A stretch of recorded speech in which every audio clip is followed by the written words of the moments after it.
Tara naman sa may mga gala this week and alamin na natin ang ulat panahon ngayong Friday! Kasama pa rin natin ang nag-iisang weather tito na laging may panahon para sa iyo.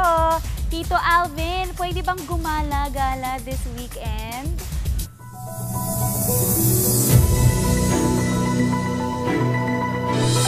Good morning, Maui, at good morning mga kapatid. Ulat panahon mo.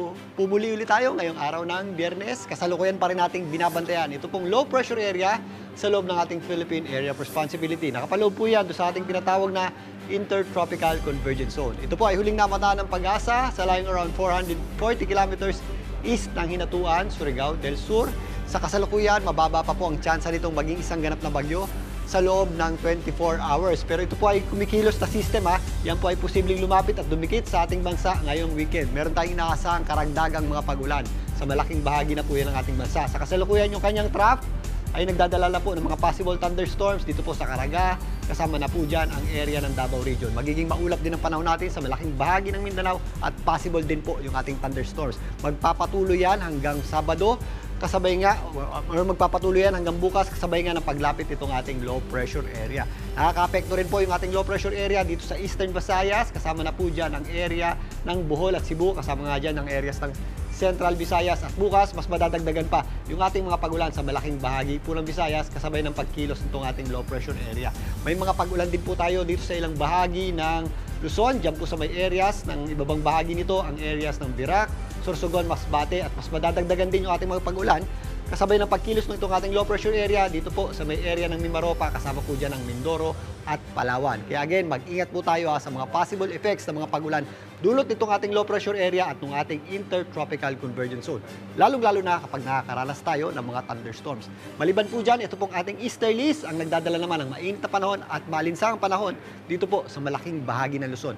Malayo po yung ating low pressure area dito sa Luzon kaya naglalaro pa rin sa hanggang 43 up to 44 degrees Celsius yung ating mga heat index dyan po sa area ng Dagupan, Subi, kasama na po dyan ng Zambales, maging sa Infanta Quezon, posible pong umabot sa hanggang 45 degrees Celsius yung ating heat index ngayong araw na ito. Kaya mag-ingat po tayo sa matinding init ng panahon.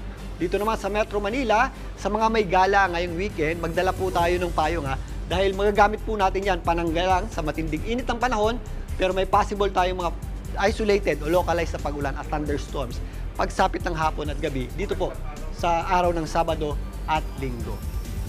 Dito naman sa area ng Cebu, makikita natin na possible po yung ating mga pag-ulan at thunderstorms dahil po yan sa epekto ng ating low pressure area o yung paglapit nito sa ating landmass. Magpapatuloy po yan ngayong darating na Saturday at Sunday. Ganon din po ang ating aasahan sa area ng Davao, possible po yung ating malalakas na boost ng pag-ulan, lalong-lalo na tuwing sumasapit ang hapon at gabi. Kaya again, mag-ingat po tayo sa mga possible effects nito, gaya ng mga flash floods at landslide. Happy weekend po mga kapatid, at yan munang latest sa ating lagay ng panahon. Muli, ito po ang inyong weather, Tito Alvin, na laging may panahon para sa iyo. Mga kapatid, Maui David po. Simula ng inyong araw na may alam at may pakialam sa mga may init at umaaksyong balita sa bansa. Para maging una sa balitaan, mag-subscribe at mag-follow sa social media pages ng News 5.